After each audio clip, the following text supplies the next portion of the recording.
There's a moment in life when you realize no one is coming to save you. No one's going to hand you the dream or the peace you're chasing. That's the moment when you meet the real you, the one who has been hiding behind excuses, fear, and comfort. David Goggins met the version of himself. He met him in the mirror, overweight, broken, and haunted by a past most people wouldn't survive.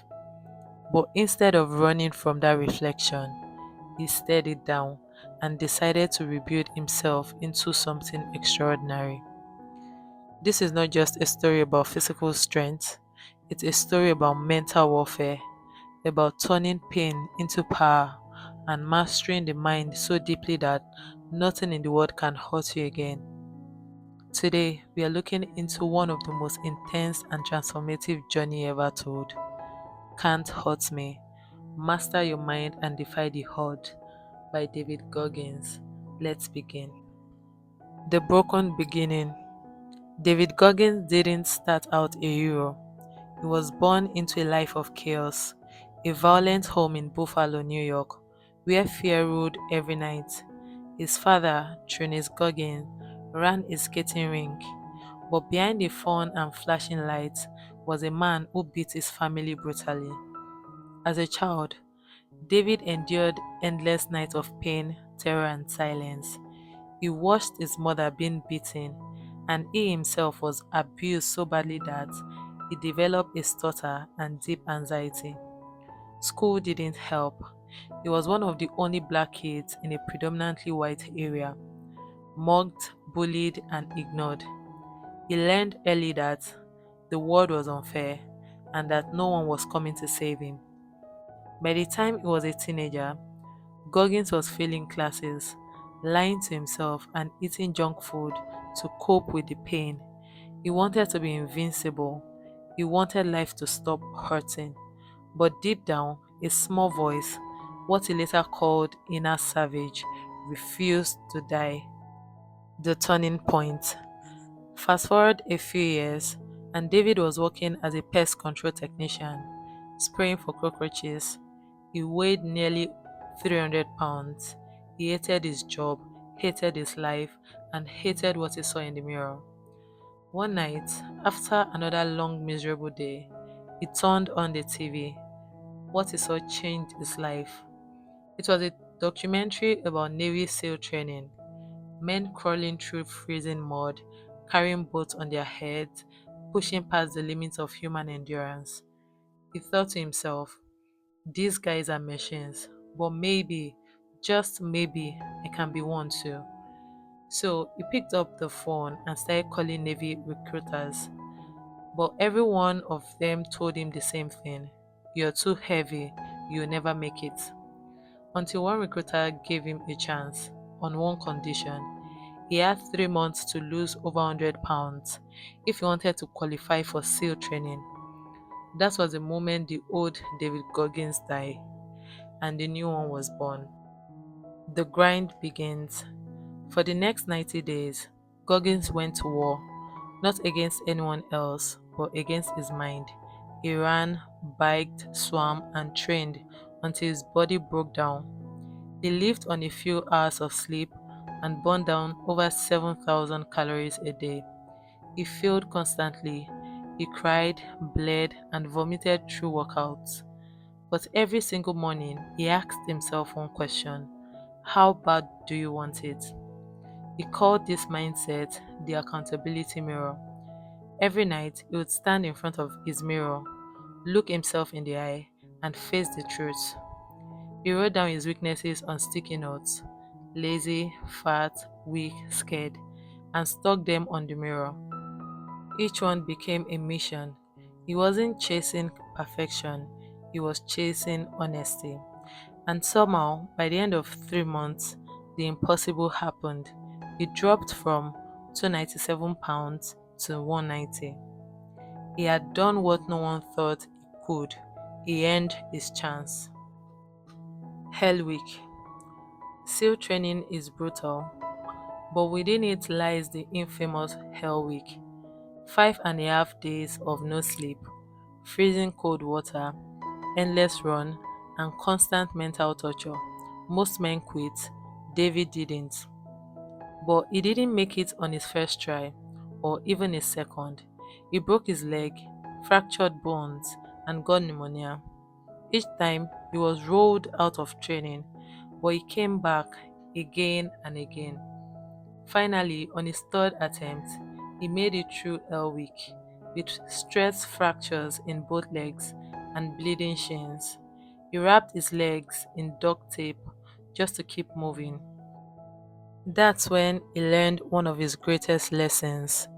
When you think you're done, you are only at 40% of your true potential. That's what he called the 40% rule. The idea that most of us quit when our mind says we've reached our limit, but our body still has more to give. Callousing the mind. Just like the hands build calluses through hard work, the mind can too. Every time you push through pain, you toughen your mind a little more. Every time you face fear instead of running, you build a shield around your soul. That's what Goggins did. He built what he called a calloused mind. He didn't seek comfort, he chased suffering, running 100 miles with no training, breaking the pull up world record after failing twice, running ultra marathons in blistering heat and freezing rain. Why? Because every time he conquered pain, he proved to himself that he was in control, not his mind, not his fear. He said, "The mind will quit long before the body does. You have to learn to master the mind. And the way to do that is by doing something uncomfortable every single day, deliberately." The cookie jar. When life gets tough, and it always does, most people reach for excuses. Goggins reaches for what he calls his cookie jar, a mental collection of every victory. Every obstacle is overcome, every moment he proved himself wrong. When his legs screamed during ultra marathons, he would reach into his cookie jar and remember, "I've been through worse, I've survived worse, I'm still here." The memory fueled him, proof that the mind, once mastered, can endure anything. You don't need motivation to push through life. You need proof that you can, and that proof comes from your own history of resilience. The accountability mirror revisited. Even after becoming a Navy SEAL, an ultra runner, and a world record holder, Goggins never stopped using his mirror. He still looked himself in the eyes every night because no one escapes self deception, not even him. It teaches that self accountability is freedom. You can't grow if you keep lying to yourself. So write down your flaws, own your failure, and remember, you are not supposed to feel ready. You are supposed to build readiness through pain. Master your mind. At its core, Can't Hurt Me isn't about fitness, it's about mental transformation. David Goggins turned trauma into strength, fear into fuel, and pain into purpose. He learned that suffering is the doorway to freedom. He said, "Suffering is the true test of life. If you can handle suffering, you can handle anything." He wasn't superhuman, he was simply someone who stopped negotiating with his weakness, and that's the lesson he passes on. Don't listen to the voice that says, "I can't." Silence it by doing what you said you can never do or you would never do. Know this, life will always test you. You will face pain, heartbreak, disappointment, failure, but you have two choices: be broken by it or become unbreakable through it. David Goggins' story isn't about becoming the toughest man alive, it's about realizing that toughness already lives inside you. It's about choosing to fight one more round when the world says stop, to run when your legs give out, to believe when doubt whispers louder. You can't control your past, but you can own your story. You can build a calloused mind.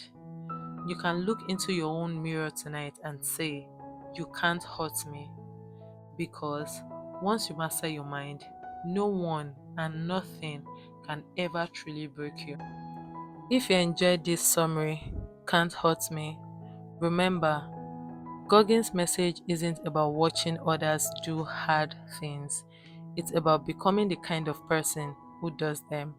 So take this story, take that fire, and turn it inward. Challenge yourself, build your own callous mind, because pain is inevitable, but suffering is a choice. And if David Goggins has shown us anything, is that we all have the power to say, "Can't hurt me." Thank you for joining me on this journey. If you found this inspiring, hit like, share with someone, and subscribe for more life-changing book summary. Until next time, bye.